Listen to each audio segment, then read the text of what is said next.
Hello, beautiful humans. Souls on a journey. We are. This life, whew, what a time, what a life. Such intensity. So many emotions.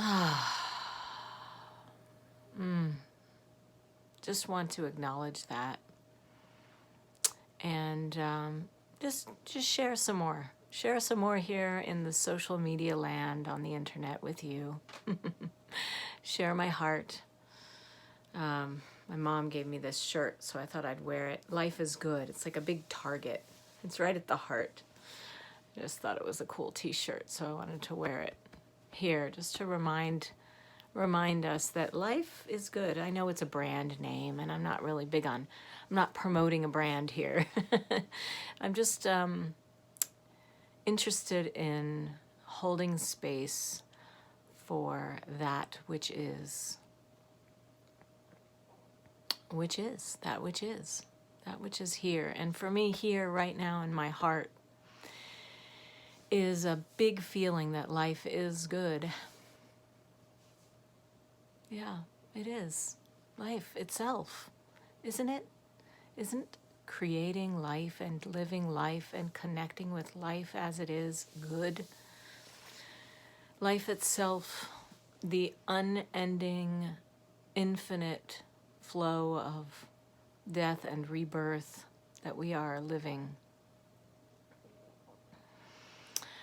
You know, when we get in tune with some of these teachings from yoga philosophy and Buddhism and Christian mysticism, and we start to really get to the heart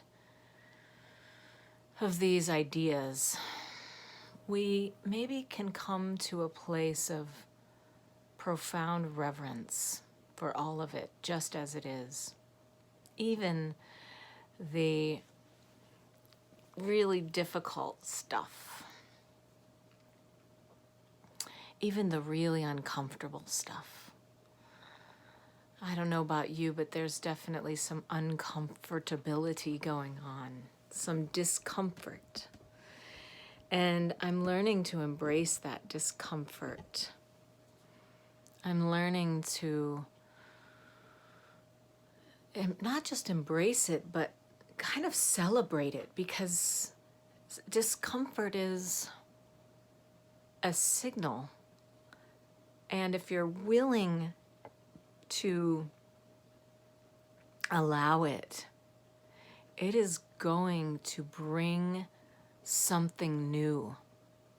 It is going to change you. It is changing me. It's changed me.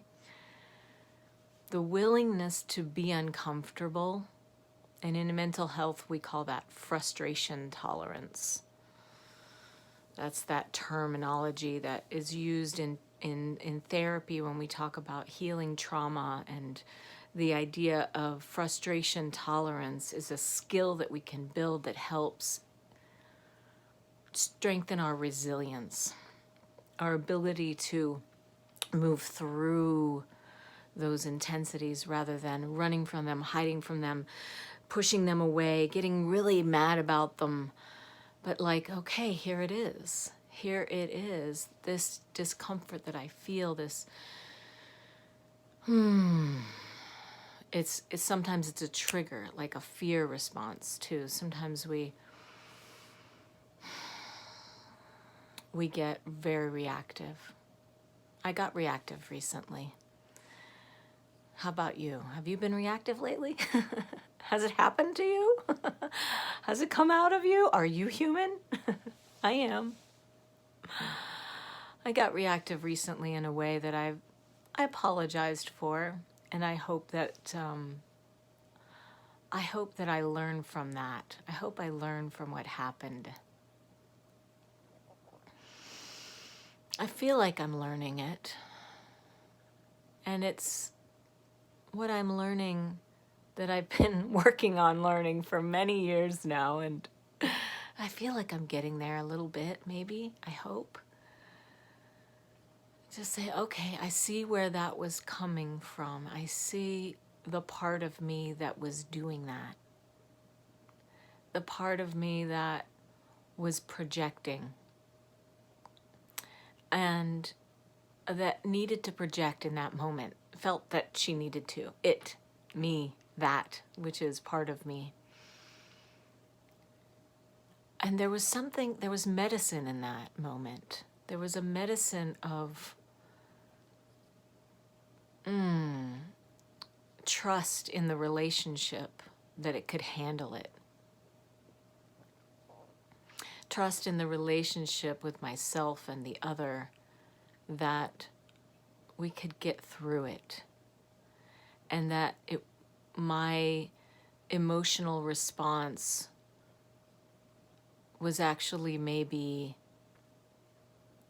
a voice that was needing to be spoken in that moment.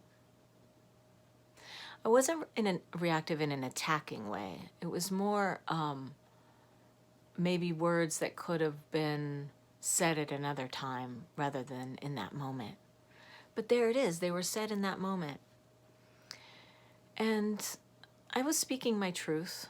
There was truth in what I was saying about how I feel about some things. And how I feel is that no matter what happens here, no matter what transpires in the next moment, even if it's shaky ground and we're scared and it could go either way, and maybe it's the worst that could happen, but maybe it's not the worst that could happen, but maybe we just don't know. When I was a little girl, I've always kind of had this fearlessness about me. And maybe I wasn't, maybe I could have had a little more fear about certain things. But I did have a lot of anxiety. I had a lot of anxiousness. And that had to do with the environment I grew up in. I grew up in a cult, a fundamentalist Christian Bible cult that was a high control group led by a man who was an abuser, an abusive person. And what I was learning back then was that I needed to disconnect from my own relationship with the universe, with God, with the divine, with spirit.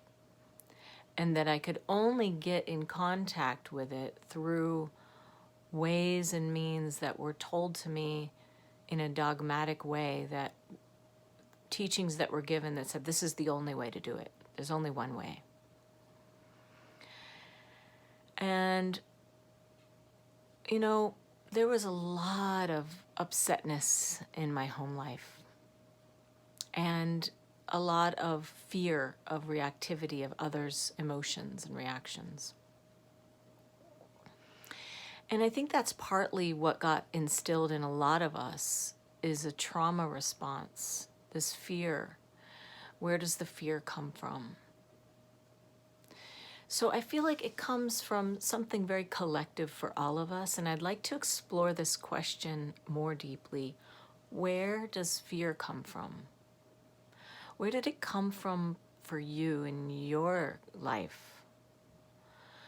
I'm exploring this question for me, and I'm going into this work here this week, exploring this question. Where does fear come from? And I'm inviting you to do the same, to use this as an inquiry to investigate these shadow parts, the deep places inside. So, all right, I have to hop off because the video is getting a little long, but let's keep this conversation going. Where does fear come from? Let's explore that together. All right, more to come. I'll be sharing some more soon. Sending you all lots of love and peace. I hope that your day goes well for you.